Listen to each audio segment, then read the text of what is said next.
में पकड़ी गई स्त्री के व्यभिचार का पाप का क्षमा यीशु मसीह के मन में हो चुकी है, इसलिए यीशु मसीह उसको दोष नहीं लगाते। आपको ये आत्मा पर मन लगा के जीने वाला जिंदगी, अगर आप ये जीवन तक नहीं पहुंचते हो तो आप लोग आत्मिक जीवन जीने के लिए असंभव हो जाएगा। या तो आप व्यवस्था में अटके रहोगे, या तो आप शरीर के कर्मों में अटके रहोगे, या तो आप क्या करोगे, अपनी इच्छा शक्ति पे अटके हुए रहोगे। और आप आत्मा पर मन लगाना, जो जीवन और शांति का जो दुनिया है, जिसे आत्मा पर मन लगाने से जीवन और शांति मिलती है, वो जीवन और शांति की दुनिया में आपका मन प्रवेश नहीं कर पाएगा, तो आप वो आत्मिक जीवन नहीं जी पाओगे जो परमेश्वर सच में चाहता है कि आप जियो।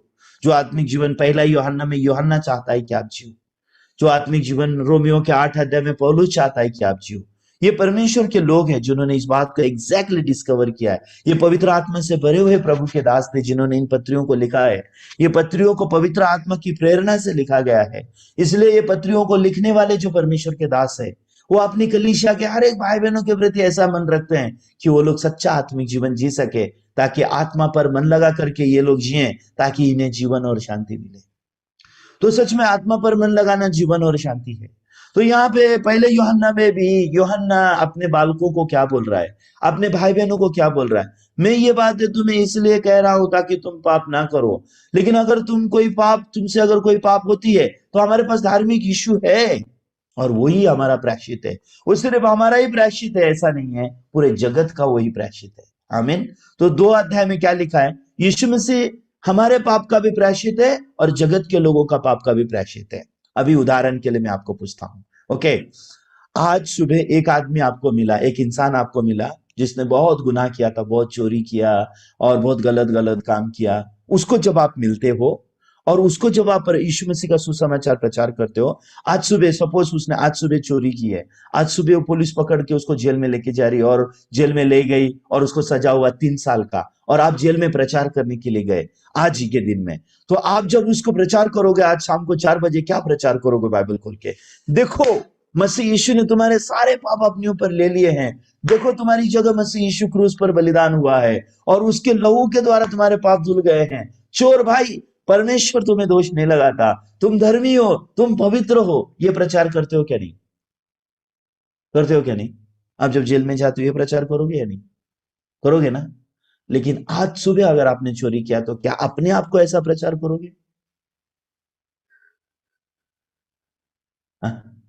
अगर आज सुबह आपने चोरी किया है तो क्या आप अपने आप को ऐसे प्रचार करोगे? हाँ, in Christ Jesus there is no condemnation. नहीं ना? फिर आपके पास मन में क्या आता है पता है आपको?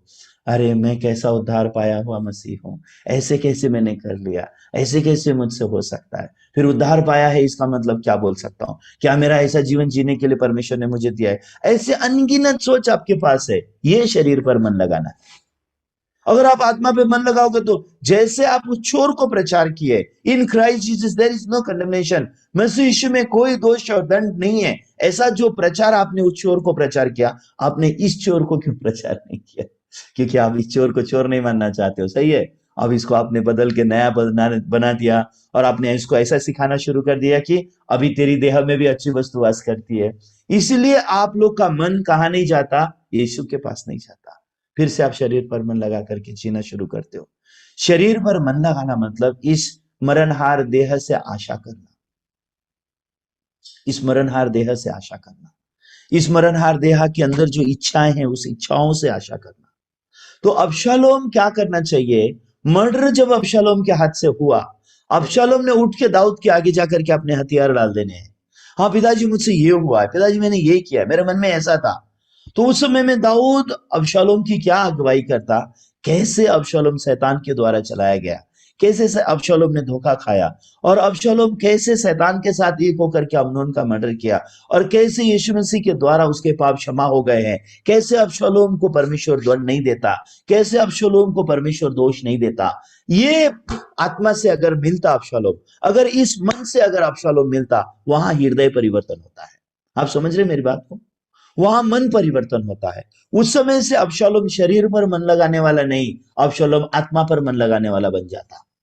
अबशालोम अगर अपने पिता से मिलता और अपने पिता पर भरोसा करता, तो अबशालोम अपने शरीर में से, अपने उसके मन से आने वाले सोच पर भरोसा नहीं करता, अपने पिता दाऊद के मुख से निकले हुए वचन पर भरोसा करता, और वो पाता कि परमेश्वर ने मेरे इस पाप का दंड चुकाया है, यीशु मसीह ने मेरे पाप का कीमत चुकाया है, यीशु मसीह मेरे लिए श्रापित हुआ है, यीशु मसीह मेरे पाप को अपने खून से धोया है, परमेश्वर की दुनिया में मुझे दोष नहीं लगाया जाता, मुझे दंड नहीं दिया जाता, मैं निर्दोष हूं, मेरे पाप क्षमा हो चुके हैं, मैं अब इस परमेश्वर पर भरोसा करके जीऊंगा। उस समय क्या होता?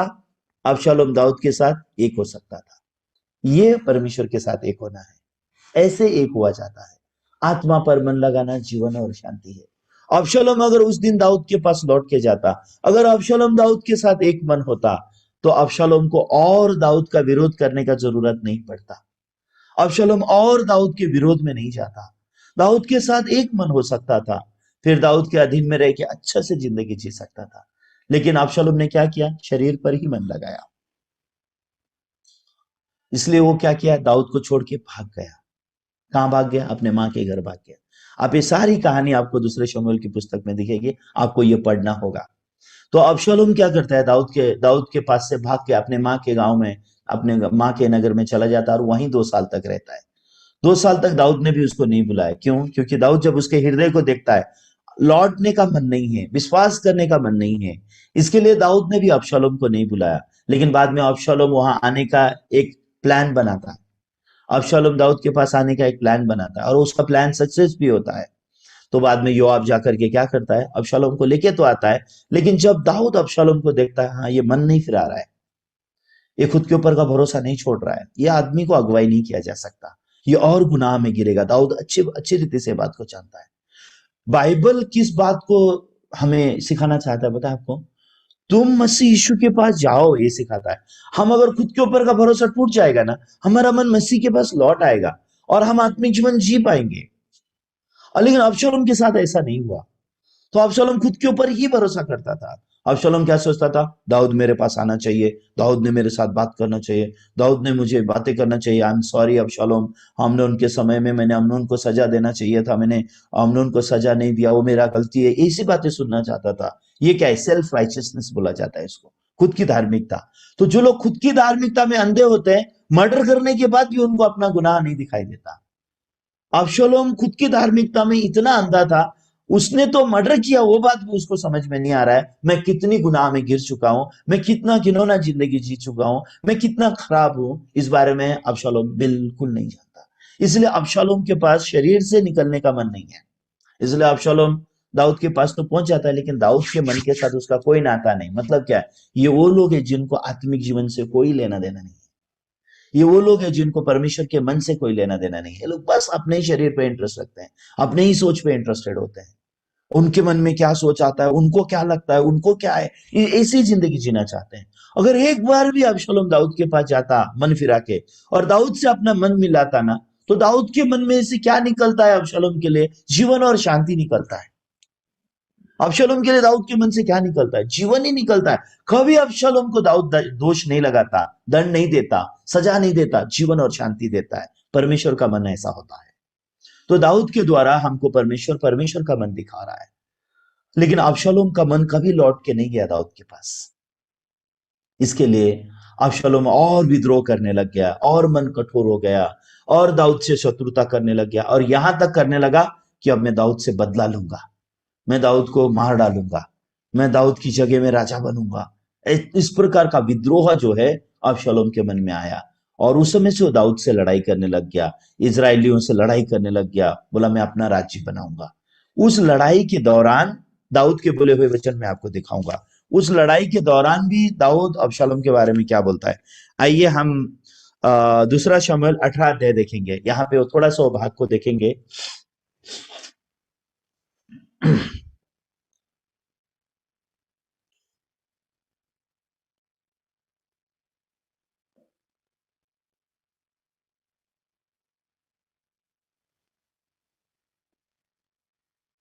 ये वो समय है, दूसरा शमूएल 18 अध्याय। ये लोग लड़ाई पे जा रहे थे, मतलब अबशालोम से जब दाऊद के लोग लड़ने के लिए जा रहे थे, तो राजा ने क्या बोला? 5 वचन अगर आप देखोगे तो वहां पे लिखा है, राजा ने योआब, अबीशै और इत्तै को आज्ञा दी, मेरे निमित्त उस जवान अर्थात अबशालोम से कोमलता करना। यह आज्ञा राजा ने अबशालोम के विषय सब प्रधानों को, सब लोगों को सुनते दी। तो अगर आप ये 18 अध्याय 5 वचन अगर आप पढ़ोगे तो ये वो समय है जब राजा लड़ाई के लिए अपने सैनिकों को भेजता है। तो ये कौन है? ये जो अबीशै और योआब और इत्तै, ये जो 5 वचन में लिखे, ये तीन मेन लीडर है दाऊद के। दाऊद के पक्ष में से लड़ाई करने वालों में से तीन तीन ये मेन लीडर हैं।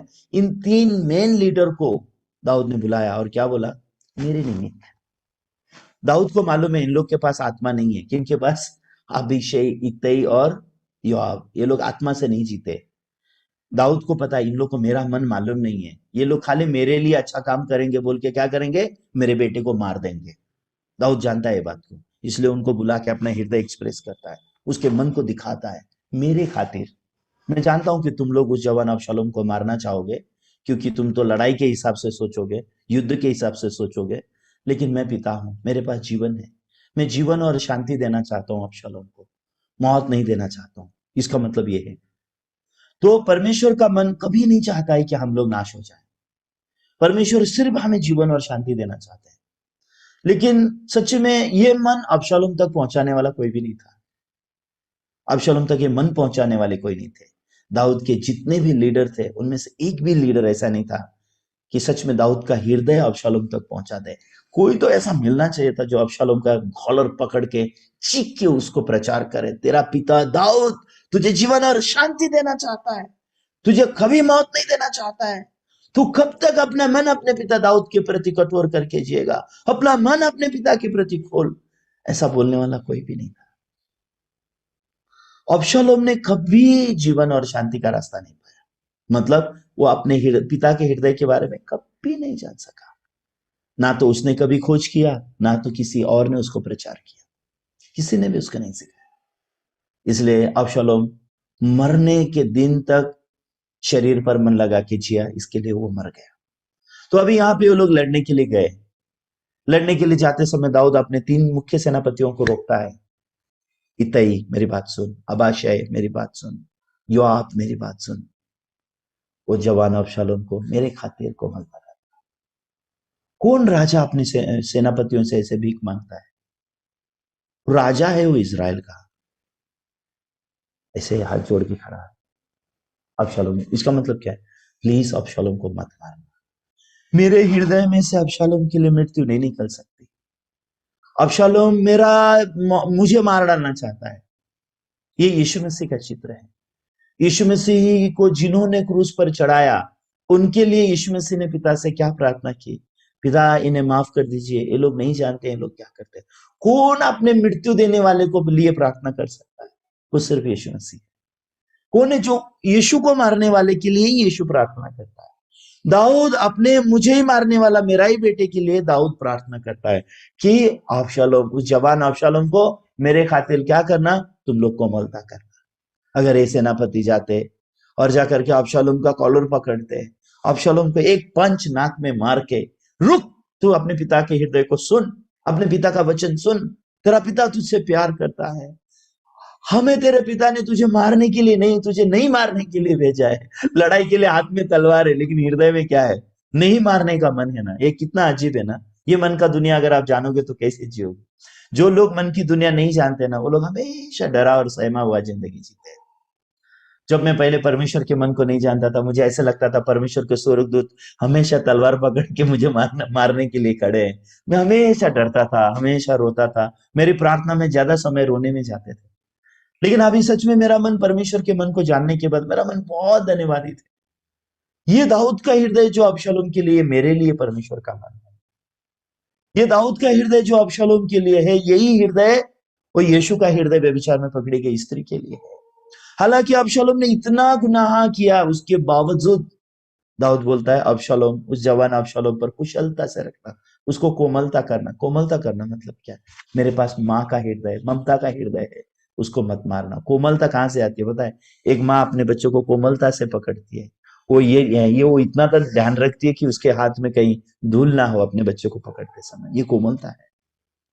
परमेश्वर हमारे हृदय से ऐसे व्यवहार करना चाहते हैं। लेकिन दुख की बात यह थी कि दाऊद के सेनापतियों में से योआब नाम का सेनापति जब अबशालोम को मिला, उसने अबशालोम को मार दिया। क्यों? क्योंकि वो अबशालोम से घृणा करता था। दाऊद घृणा करता था, इसका मतलब दाऊद का मन नहीं रखता था। योआब दाऊद का मन नहीं रखता था, इसके लिए योआब ने जाकर के अबशालोम को मार दिया। तो जब अबशालोम का मौत का खबर आया, आप देखेंगे यहाँ पे, तो यहाँ पे अबशालोम का जब मौत का खबर आता है तो दाऊद क्या करता है? 31 वचन के आगे देखेंगे, 31 के आगे, वहां पे क्या लिखा है? वो लड़ाई में असलियत में अबशालोम मर जाता है। तो 31 वचन के आगे जब हम देखेंगे, तब कुशी भी आ गया। 31, सेकेंड शमूएल चैप्टर 18 वर्स 31, सेकेंड शमूएल चैप्टर 18 वर्स 31, 31 वचन हम पढ़ेंगे, साथ साथ पढ़ेंगे। तब कुशी भी आ गया और कुशी कहने लगा, मेरे प्रभु राजा के लिए समाचार है, यहोवा ने आज न्याय करके तुझे उन सबों के हाथ से बचाया जो तेरे विरोध उठे हैं। राजा ने कुशी से पूछा, क्या वो जवान अर्थात अबशालोम सकुशल है? कुशी ने कहा, मेरे प्रभु राजा के शत्रु जितने तेरी हानि के लिए उठे हैं, उनकी दशा उस जवान की सी हो। तब राजा बहुत घबराया और फाटक के ऊपर की अटारी पर रोता हुआ चढ़ने लगा और चलते चलते यूं कहता गया, हाय मेरे बेटे अबशालोम, मेरे बेटे, हाय मेरे बेटे अबशालोम, भला होता कि मैं आप तेरे बदले मरता। हाय अबशालोम, मेरे बेटे, मेरे बेटे। यहाँ पे आप निरंतर दाऊद को रोता हुआ देख सकते हो। अबशालोम की मृत्यु पे दाऊद कभी खुश नहीं था। जब हम लोग मृत्यु के राह पे चलते हैं, परमेश्वर कभी भी खुश नहीं है। हम लोग जब शरीर पर मन लगा करके, अपने मन को कठोर करके, हम शैतान से धोखा खा के, शैतान की गुलामी करके, शैतान के पीछे चलते हैं, इससे परमेश्वर कभी भी खुश नहीं है। तो यहाँ दाऊद रो रहा है, हाय मेरे बेटे अबशालोम, मेरे बेटे, मेरे बेटे, तेरी जगह मैं मर जाता। अगर ये हृदय अगर अबशालोम जानता, तो क्या कभी अबशालोम दाऊद का शत्रु बनता? नहीं। आप अगर परमेश्वर के मन को जानोगे, आप कभी परमेश्वर का विरोध नहीं कर सकते। आप अगर परमेश्वर का मन जानते हो, आप कभी परमेश्वर को अविश्वास नहीं कर सकते हो। अगर आप परमेश्वर का मन जानोगे तो जिंदगी भर परमेश्वर के गुलाम बने बिना नहीं रहोगे, परमेश्वर के सेवक बने बिना नहीं रहोगे। अगर अबशालोम अपने पिता का ऐसा ममता से भरा हुआ हृदय जानता, तो मुझे लगता है कि अबशालोम जैसा अच्छा बेटा कोई भी नहीं बनता। सच में जब से मैंने परमेश्वर के मन को जाना, मुझे ऐसा लगता है मैं बहुत अच्छा बेटा हूं परमेश्वर का। सच में मुझे ऐसा लगता है मैं बहुत अच्छा बेटा हूं परमेश्वर का। मुझे कभी ऐसा ये ऐसे दोष की भावनाएं नहीं है मेरे अंदर। कभी भी ऐसे मैं दोषी लगा के जिंदगी नहीं जीता। मुझे ऐसा लगता है मैं परमेश्वर का प्रिय बेटा हूं, मैं बहुत अच्छा बेटा हूं। मुझे यीशु ने परमेश्वर का प्रिय बेटा बनाया है। मुझे यीशु ने परमेश्वर की संतान होने का अधिकार दिया है। मुझे ऐसा लगता है परमेश्वर मुझसे बहुत खुश है। क्यों? क्योंकि परमेश्वर इसी बात से खुश है कि मैं यीशु मसीह पर विश्वास करता हूं, मैं यीशु के बलिदान पर विश्वास करता हूं, मैं यीशु के खून पर विश्वास करता हूं कि मेरे सारे पाप और गुनाह क्षमा हो गए। परमेश्वर मुझे दोष नहीं लगाते, दंड नहीं देते। तो रोमियो के 8 अध्याय में जब आप प्रवेश करते हो, उस समय से पौलुस बोलता है, in Christ Jesus there is no condemnation. क्यों 7 अध्याय में इतना कंडेमनेशन था? क्यों 7 अध्याय में पौलुस अपने आप को इतना दोष लगाता है? फिर क्यों 8 अध्याय में पौलुस अपने आप को दोष नहीं लगाता? क्या पौलुस बदल गया? क्या पौलुस का शरीर बदल गया? या क्या हो गया पौलुस के साथ में? जो अबशालोम ने नहीं जाना, वो पौलुस ने जान लिया। आप समझ रहे हैं? ये फर्क है पौलुस में और अबशालोम में। अगर अबशालोम ने दाऊद के हृदय को जाना होता, तो अबशालोम भी पौल की तरह जीता। आप जानते हैं पौलुस ने प्रभु के लिए बहुत दुख उठाया है। पौलुस ने बहुत सुसमाचार का काम किया है। इवन पौलुस के अगर सुसमाचार का दुख कितना पौलुस ने उठाया है, अगर वो चीजों का एक एक करके मैं आपसे वर्णन करूंगा तो आप हैरान हो जाओगे। आप जानते हैं क्यों वो इतना दुख उठा सका? बोलता है, मैं सबसे बड़े पापी, अपने बारे में बोलता है, मैं दुनिया का सबसे बड़ा पापी हूं, जिसको प्रभु यीशु मसीह ने खुद मर के क्षमा किया है। इसलिए परमेश्वर ने मुझे चुनाव किया है। मुझ जैसा दुनिया का सबसे बड़ा पापी पे परमेश्वर यीशु मसीह की सहनशीलता को प्रकट करना चाहता है। तो यीशु मसीह को प्रकट किया परमेश्वर ने पौलुस की जिंदगी में। अगर अबशालोम दाऊद के हृदय को मिलता, तो मुझे लगता है उस पीढ़ी का पौल बनता। कौन? अबशालोम। अबशालोम भी अपने पिता दाऊद की सेवा ऐसे ही करता जैसे पौलुस ने परमेश्वर की सेवा की, सुसमाचार की सेवा की, कलीसिया की सेवा की, भाई बहनों की सेवा की, वैसे अबशालोम भी अगर अपने पिता के मन से मिलता तो अबशालोम के पास भी जीवन और शांति होती। अबशालोम भी खुशी और धन्यवादित जीवन जीता। अबशालोम भी दाऊद के अधीन होकर के, पिताजी आप बोलिए कैसा जीना है, मैं वो जीना चाहता हूँ, पिताजी आप कैसा सोचते हो मैं वैसा करूंगा, पिताजी आपका मन क्या है। हर दिन अबशालोम दाऊद के पास आता, हर दिन अबशालोम दाऊद का मन पूछता, हर दिन अबशालोम दाऊद के पास आकर के पूछता, पापा आप क्या सोचते हो, इस आदमी को मैं क्या बोलूं, पापा आप क्या सोचते हो, इस इंसान को मैं क्या बोलूं, पापा आपका मन क्या है उस इंसान के प्रति, पापा उस गांव से वो आदमी आया, आपका मन क्या है। नहीं अबशालोम ठीक है तुम बोल दो, नहीं पापा मैं अपना मन नहीं बोल सकता, आप अपना हृदय मुझे बताइए, मैं उसको आपके हृदय से व्यवहार करना चाहता हूँ। पापा मेरा हृदय धोखेबाज है, पापा आपके पास परमेश्वर का मन है, पापा मैं आपके मन से जिंदगी जीना चाहता हूँ, पापा इजराइल में हर एक इंसान को मैं आपके मन से मिलाना चाहता हूँ। आपके पास इतना विशाल हृदय मुझे पता नहीं था, पापा आपके पास इतना प्यार करने वाला हृदय मुझे पता नहीं था, इतनी क्षमा करने वाली शक्ति आपके अंदर है, पापा ये शक्ति आपकी नहीं परमेश्वर की है, मैं इस शक्ति से लोगों को मिलाना चाहता हूँ। हर दिन अबशालोम क्या करता, अपने पापा का हृदय लोगों को मिलाता, जैसे पौलुस लोगों को यीशु मसीह से मिलाने वाला बन गया। पौलुस लोगों को यीशु से मिलाता था, इसलिए कई सारे चर्चेस पौलुस के द्वारा सरवाइव हो सकी, कई चर्चेस पौलुस के द्वारा स्थापित हो सकी, कई लोगों ने स्वर्ग राज्य का जीवन पाया पौलुस के द्वारा। परमेश्वर पौलुस में अपने बेटे यीशु को देख सकते थे, परमेश्वर पौलुस से बहुत प्रसन्न थे, इसलिए हर समय पवित्र आत्मा पौलुस से बातें कर सकता था। पौलुस मत डर, मैं तेरे साथ हूं, भले तेरा शरीर मुश्किल में है लेकिन यहाँ पे और मेरे लोग हैं, वहां प्रचार करना होगा तुझे। हालांकि कोई कोई गांव ऐसा होता था वहां पौलुस को बहुत मारा जाता था सुसमाचार के कारण, और पौलुस मर गया ऐसे सोचते थे लोग और छोड़ के चले जाते थे। फिर परमेश्वर पौलुस को खड़ा करते थे और पौलुस को बोलते तुझे यही होगा, यहाँ मेरे और लोग हैं और प्रचार करना होगा। इतना मार खाने के बाद भी मैं हैरान होता था पहले, इतना मार खाने के बाद भी पौलुस वहां से भागता क्यों नहीं है। भाग जाना चाहिए ना, मैं होता तो शायद भाग जाता, वहां नहीं रहता। ऐसे लोगों को मैं क्यों प्रचार करूं, मैं नहीं प्रचार करूंगा, जो मारते हैं, हाँ इतना बुरा बुरा व्यवहार करते हैं, इनके इनके इनके नगर में क्यों रहूं। लेकिन पौलुस को अगर आप देखोगे तो क्योंकि पौलुस ने यीशु मसीह के मन से जिंदगी जिया, इसलिए पौलुस ने हमेशा इस बात को महत्व दिया कि मसीह के मन से जीने के जीवन के बारे में बहुत महत्व दिया। शरीर पर मन नहीं लगाओ, आत्मा पर मन लगाओ, ऐसी शिक्षा क्यों दे सका पौल, क्योंकि पौल उस शिक्षा में से गुजरा है। पौलुस ने वो जिंदगी को सही सटीकता से व्यवहार में लाया है। तो मैं जब सोचता हूं कि सच में अगर अबशालोम अगर उन दिनों में दाऊद के मन से मिलता तो मुझे लगता है कि अबशालोम उस पीढ़ी का क्या बनता, पौल बनता। तो आज आपके साथ भी ऐसा ही है। अगर हमारे भाई बहन, अगर आप परमेश्वर के मन से मिलोगे तो इस पीढ़ी की पौल आप हो। अगर आप इस पीढ़ी में शरीर पर मन ना लगा करके आत्मा पर मन लगा के जीने की जिंदगी के रहस्य को अगर आप जान जाओगे तो इस पीढ़ी में आप पौलुस की तरह जिंदगी जिए बिना नहीं रह सकते हो। आमीन। तो अबशालोम की जिंदगी को अगर हम लोग देखेंगे तो अंत में जाकर के अबशालोम अपने पिता के मन को मिले बिना एक ऐसे आदमी से मिलता है जिसका नाम योआब है, और उसके पास दाऊद का मन नहीं था, इसलिए उसके मन में शक्ति थी गुनाह करने वाले अबशालोम को मार दे।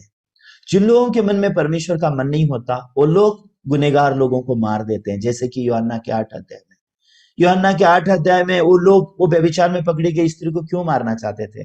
क्या वो स्त्री ने व्यभिचार किया इसके लिए मारना चाहते थे, या उनके पास परमेश्वर का मन नहीं था इसके लिए मार डालना चाहते थे? उनके पास परमेश्वर का मन नहीं था इसके लिए वो मार डालना चाहते थे। तो व्यभिचार में पकड़ी गई स्त्री को फिर क्यों यीशु मसीह ने नहीं मारा? क्या व्यभिचार वो स्त्री ने व्यभिचार नहीं किया था, या यीशु मसीह के पास परमेश्वर का मन था इसके लिए यीशु मसीह ने नहीं मारा? क्योंकि यीशु मसीह के पास परमेश्वर का मन था। यीशु मसीह परमेश्वर के मन के साथ एक थे, इसलिए यीशु मसीह व्यभिचार में पकड़ी गई स्त्री को मार नहीं सकते। लेकिन बाकी जो शास्त्री और फरीसी हैं, ये जो बाइबल के गुरु लोग हैं, वो लोग क्यों व्यभिचार में पकड़ी गई स्त्री को मार डालना चाहते हैं? क्या उसने व्यभिचार का पाप किया इसके लिए मार डालना चाहते हैं, या उनके पास ईश्वर का मन नहीं है जो यीशु के पास है? ये खाली मन का अलगाव है, इंसान के कर्मों का अलगाव नहीं है। I am right? क्यों दाऊद अबशालोम को मारना नहीं चाहता? फिर क्यों दाऊद का सेनापति योआब अबशालोम को मार डालता है? फर्क क्या है? दाऊद के पास परमेश्वर का मन है, योआब के पास परमेश्वर का मन नहीं है, दाऊद का मन नहीं है। तो जिनके पास परमेश्वर का मन नहीं होता वो लोग सही होते हैं लेकिन मृत्यु फैलाते हैं, लेकिन जिनके पास परमेश्वर का मन होता है वो जीवन और शांति को फैलाते हैं, फैलाते ही अलग अलग रीति से। आप कैसे गलत बोलोगे शास्त्री और फरीसियों को जो व्यभिचार में पकड़ी गई स्त्री को मार डालना चाहते हो? हम बोलोगे ये स्त्री ने गुनाह किया है, मूसा की पुस्तक में भी ऐसे लिखा है, मारो बोल के सही कर रहे हैं, आप ऐसा बोल सकते हो। आप योआब को ऐसा बोल सकते हो कि योआब ने सही कर रहा है अबशालोम को मार के, क्योंकि अबशालोम दाऊद का विरोध किया, इजराइल का विरोध किया, अबशालोम को मरना ही चाहिए, मार डालना चाहिए, अच्छा किया, ऐसा आप बोल सकते हो। लेकिन दाऊद के हृदय का क्या, जो उस अबशालोम की मृत्यु पे इतना रोता है? यीशु का क्या, जो व्यभिचार में पकड़ी गई स्त्री को बोलता है मैं उस पर दंड किया क्या नहीं? ये फर्क है। तो रोमियो का 7 अध्याय में 22 वचन में भीतरी मनुष्य और बाहरी मनुष्य के बारे में लिखा है, ठीक है। तो ये रोमियो के 7 अध्याय, आइए मैं आज थोड़ा और 5 मिनट बात करूंगा और उसके बाद खत्म करूंगा। रोमियो का 7 अध्याय 22 वचन क्या बोलता है? क्योंकि मैं भीतरी मनुष्य से तो परमेश्वर की व्यवस्था से बहुत प्रसन्न हूं। ये भीतरी मनुष्य मतलब कौन है? ये यीशु मसीह है, ये परमेश्वर की मन की दुनिया है, ये आत्मिक दुनिया, ये हमारा असली दुनिया है। तो इस दुनिया पे हमने मन लगा कर जीना चाहिए, भीतरी मन की दुनिया पर मन लगा के जीना चाहिए। लेकिन आगे क्या लिखा है 23 वचन में? परंतु मुझे अपने अंगों में दूसरे प्रकार की व्यवस्था दिखाई देती है जो मेरी बुद्धि की व्यवस्था से लड़ती है और मुझे पाप की व्यवस्था के बंधन में डालती है जो मेरे अंगों में है। तो अभी यहाँ पे आप अपने अंगों पे मन लगाना नहीं है, आप आत्मा पर मन लगाना है। समझ में आ रहा है? आप अपने शारीरिक इच्छा, शारीरिक जीवन, शारीरिक कर्म, उस पर मन नहीं लगाना है। आप उस भीतरी मनुष्य जो यीशु मसीह परमेश्वर ने आपको दिया है, वो ईश्वर का हृदय जो आपको दिया जा चुका है, वो पवित्र आत्मा जो ईश्वर ने आपको ऑलरेडी दिया है, उस पर मन लगाओ, उस पर भरोसा करके जियो। तो क्योंकि ये 24 वचन में पौलुस क्यों रो रहा है, आइए 24 वचन में देखेंगे। मैं कैसे अभागा मनुष्य हूं, मुझे इस मृत्यु की देह से कौन छुड़ाएगा? तो क्यों यहां पे पौलुस अपने आप को अभागा बोल रहा है? क्यों पौलुस अपने आप को अभागा बोल रहा है? क्योंकि उसका मन देह में लगा हुआ है। तो शरीर से आने वाली जो चीजें हैं, शरीर से आने वाली इच्छा हो, शरीर से आने वाला जो भी कुछ हो, वो शरीर के बाद देह पर अगर आप मन लगाओगे तो आप क्या करोगे? सिर्फ इस देह से छुटकारा पाने का इंतजार करोगे। ये देह छूट जाएगा तो समस्या सुलझ जाएगा ऐसा आपको लगेगा, लेकिन असलियत में आपको अपने देह पर मन नहीं लगाना है। तो अभी 25 वचन से नया चैप्टर खुलता है, नई दुनिया खुलती है। तो 25 वचन में पौलुस ने क्या डिस्कवर किया? हमारे प्रभु यीशु मसीह के द्वारा परमेश्वर का धन्यवाद हो, इसलिए मैं आप बुद्धि से तो परमेश्वर की व्यवस्था का, परंतु शरीर से पाप की व्यवस्था का सेवन करता हूं। यहाँ पे वो क्या करता है? बुद्धि, ये भीतरी मनुष्य और ये शरीर की व्यवस्था का, पाप का सेवन का दुनिया, वो क्या करता है? सेपरेट करके देखता है। तो यहाँ पे सटीकता से हमारे प्रभु यीशु मसीह के द्वारा परमेश्वर का धन्यवाद हो। क्यों यहाँ पे अभी हमारे प्रभु यीशु मसीह के द्वारा बात करता है पौलुस? हमारे प्रभु यीशु मसीह के द्वारा मतलब क्या है? बिना यीशु के मैं परमेश्वर के सामने निर्दोष खड़ा नहीं हो सकता। बिना यीशु के मैं परमेश्वर के सामने पवित्र खड़ा नहीं हो सकता। बिना यीशु के मैं परमेश्वर के सामने सिद्ध बन के खड़ा नहीं हो सकता। ये शरीर पर मन लगा करके मैं आत्मिक जीवन नहीं जी सकता। ये देह को मैं बदल के मैं आत्मिक जीवन नहीं जी सकता। सिर्फ यीशु मसीह के द्वारा मैं परमेश्वर के सामने जी सकता हूं। क्यों? क्योंकि यीशु मसीह के द्वारा जो मेरा शरीर नहीं कर सका, जो व्यवस्था नहीं कर सकी, जो मेरी इच्छा नहीं कर सकी, ये सब कुछ परमेश्वर ने किसके द्वारा कर लिया? यीशु मसीह के द्वारा कर लिया। समझ में आता है? जो व्यवस्था नहीं कर सकी, जो मेरा शरीर नहीं कर सका, जो मेरी इच्छा नहीं कर सकी, ये व्यवस्था क्या करना चाहता था? मुझे धर्मी बनाना चाहता था, लेकिन मैं व्यवस्था मुझे हेल्प नहीं कर सका, इसलिए व्यवस्था के द्वारा मैं धर्मी नहीं बन सका, क्योंकि व्यवस्था में इतनी ताकत नहीं कि एक पापी को धर्मी बना दे। व्यवस्था खाली पापी को बोलती है पाप मत कर, धर्मी नहीं बना सकते। दूसरा, मेरा शरीर जिसमें से मैंने कोशिश किया अच्छाई निकालूं, लेकिन बुराई सिर्फ आती गई, उसमें भी कोई अच्छाई नहीं। मतलब मेरा देह भी मुझे मदद नहीं कर रहा है। मेरी इच्छा चाहता है कि मैं बुरा काम ना करूं, मैं अच्छे काम करूं और मैं परमेश्वर को प्रसन्न करूं, लेकिन मेरी इच्छा में भी शक्ति नहीं है। अल्टीमेटली मैं कितना अभागा हूं। सच में मुझ में से नहीं हो सकता, मेरे द्वारा नहीं हो सकता, मुझसे नहीं हो सकता। अचानक पौलुस किसको देखने लगा? हाँ, परमेश्वर का धन्यवाद हो। परमेश्वर ने मसीह यीशु के द्वारा ऐसा पूरा किया है जो मैं नहीं कर सकता हूं। इसके लिए रोमियो का 8 अध्याय 1 वचन, असलियत में ये 8 अध्याय 1 वचन, 7 अध्याय 25 वचन, ये पहले ऐसे नहीं थे, ये पूरे निरंतर लिखे गए थे। ये अभी चैप्टर वाइज और वर्ड्स वाइज अभी अरेंज किया गया है ये इसमें लिखते समय, लेकिन ये कंटिन्यूशन में है। ओके, तो जब आप 7 अध्याय 8 अध्याय जब देखते हो, इसको आपको कंटिन्यूशन में पढ़ने आना चाहिए। तो यहाँ 8 अध्याय 1 वचन में क्या लिखा है? अतः अब जो मसीह यीशु पे है, उन पर दंड की आज्ञा नहीं, क्योंकि ये शरीर के अनुसार नहीं वरना आत्मा के अनुसार चलते हैं। क्योंकि जीवन की आत्मा की व्यवस्था ने मसीह यीशु में मुझे पाप और मृत्यु की व्यवस्था से स्वतंत्र कर दिया है। अभी 3 वचन देखिए यहाँ पे क्या लिखा है। क्योंकि जो काम व्यवस्था शरीर के कारण दुर्बल होकर न कर सके, उसको परमेश्वर ने किया, अर्थात अपने ही पुत्रों को पापमय शरीर की समानता में और पाप बलि होने के लिए भेजकर शरीर में पाप की दंड की आज्ञा दी, इसलिए कि व्यवस्था की विधि हम में जो शरीर के अनुसार नहीं वरना आत्मा के अनुसार चलते हैं पूरी की जाए। तो अभी यहाँ अगर मैं आपको सटीकता से समझाऊं, तो जो हम इस देह के कारण नहीं कर सके, वो यीशु मसीह देह बन के आके हमारे लिए पूरा किया, बिहाफ ऑफ मी। क्या आप समझ रहे हैं? तो जो हम इस शरीर देह के कारण नहीं कर सके, क्योंकि मेरा देह जिसके अंदर अच्छाई नहीं है, मैं व्यवस्था को भी पालन नहीं कर सका और व्यवस्था भी मुझे हेल्प नहीं कर सकता। मेरे देह में से मैं अच्छाई को उत्पन्न नहीं कर सका, मेरी जो इच्छा है उसमें भी कोई शक्ति नहीं है, मैं नहीं कर सका, मैं फेल हो गया। मतलब क्या है? अबशालोम फेल हो गया। अबशालोम अपने पिता के प्रति फेल हो गया, गुनाह करने के प्रति फेल हो गया। अबशालोम ने मर्डर भी कर लिया और अपने पिता के विरोध में भी गया, अपने पिता का शत्रु भी बना। अपने ये हम है, ये हमारा रूप है, ये अबशालोम ही हमारा रूप है। हम सब जगह फेल हो गए, लेकिन जो जहां अबशालोम फेल हो गया, लेकिन दाऊद फेल नहीं हुआ। दाऊद बोलता है, ओ मेरे बेटे अबशालोम पर कोमलता करना। मतलब क्या है? यहां से जीवन आता है। ऐसा नहीं कि अबशालोम ने गुनाह नहीं किया इसके लिए अबशालोम को जीवन मिलता है, और ऐसा भी नहीं है कि अबशालोम ने इतना गुनाह किया इसके लिए अबशालोम को जीवन और शांति नहीं मिलेगा, ऐसा नहीं। तो हम क्या सोचते हैं? कर्मों की दुनिया में सोचते हैं। लेकिन परमेश्वर क्या चाहता है? हम आत्मा पर मन लगाएं, हम यीशु मसीह पर मन लगाएं। आत्मा पे मन लगाना जीवन और शांति है। तो यहाँ पे सटीकता से क्या लिखा है? 5 वचन में, क्योंकि शारीरिक व्यक्ति शरीर की बातों पर मन लगाते हैं, परंतु आध्यात्मिक आदमी आत्मा की बातों पर मन लगाते हैं। शरीर पर मन लगाना तो मृत्यु है, परंतु आत्मा पर मन लगाना जीवन और शांति है। मतलब क्या है? आप अभी मन कहाँ लगा रहे हो, इसके ऊपर सब कुछ निर्णय होता है। अबशालोम अपने ऊपर मन लगा रहा है या अबशालोम दाऊद के मन पर मन लगा रहा है? तो अबशालोम को क्या करना चाहिए था?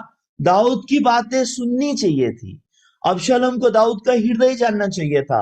अगर अबशालोम दाऊद का हृदय सटीकता से जानता कि दाऊद के हृदय में इतना गुनाह करने वाला अबशालोम बेटा ही है, दाऊद के हृदय में दाऊद ने कभी अबशालोम को दोष नहीं लगाया है।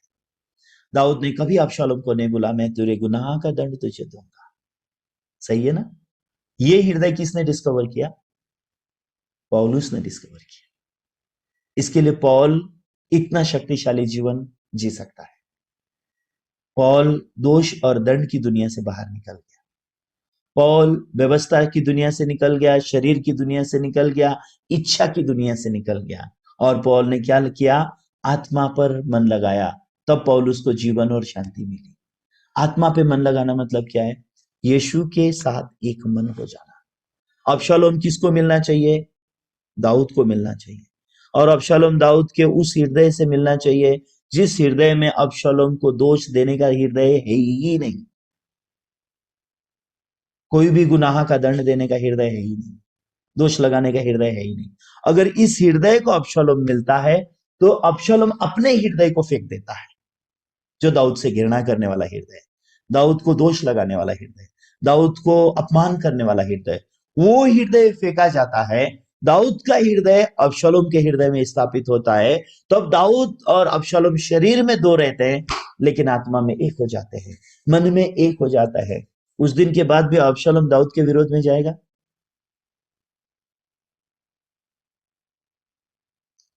रुथ सिस्टर, उस दिन के बाद भी अबशालोम दाऊद के विरोध में जाएगा? नहीं जाएगा। शक्ति खत्म हो जाता है। प्यार सब पाप को ढक देता है। हमें विवश करता है। लिखा है परमेश्वर का प्यार हमें मजबूर करता है, हम परमेश्वर की इच्छा के पीछे चलने शुरू होते हैं, हम पिता की बात ध्यान से सुनते हैं। और अबशालोम और दाऊद क्या बन जाते थे? दोस्त बन जाते थे।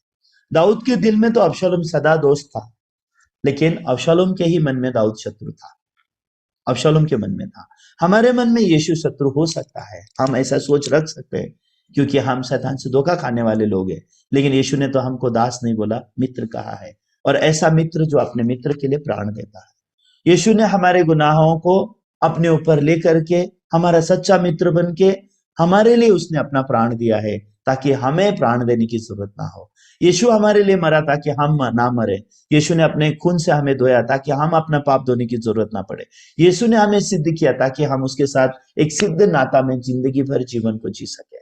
इसलिए रोमियो के 8 अध्याय 6 वचन में आके अंत में पौल ने इस कंक्लूजन को लाया कि शरीर पर मन लगाना मौत है, आत्मा पर मन लगाना जीवन और शांति है।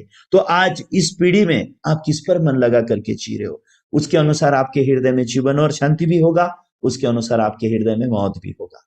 तो मैं सच में आशा करता हूं कि आप शरीर पर मन न लगाएंगे, आप आत्मा पर मन लगाकर जीवन और शांति का अनुभव करेंगे। ठीक है, बाकी हम कल और कंटिन्यूशन में बात करेंगे। आज के लिए इतना ही। आइए हम प्रार्थना करते हैं। स्वर्गीय पिता परमेश्वर, आपको बहुत धन्यवाद देते हैं आपके अनुग्रह, आपकी दया के लिए। स्वर्गीय पिता, सच में जब हम शरीर पर मन लगाना और आत्मा पर मन लगाने के बाद को डिफरेंसेस करने के लिए जाते हैं, सच में परमेश्वर यह हमारी बुद्धि से बहुत परे है। इसके लिए बहुत सारी बातें हमारे भाई बहनों के मनों में सुलझती नहीं है। आप मदद कर दो ताकि वो लोग ये बात को सुलझा सके। प्रभु, जैसे अबशालोम ने अपने पिता दाऊद के मन पर मन नहीं लगाया, दाऊद के आत्मा पर मन नहीं लगाया, इसके लिए अबशालोम मरे बिना नहीं रह सका। भले अबशालोम ने कितना भी गुनाह क्यों ना किया हो, अगर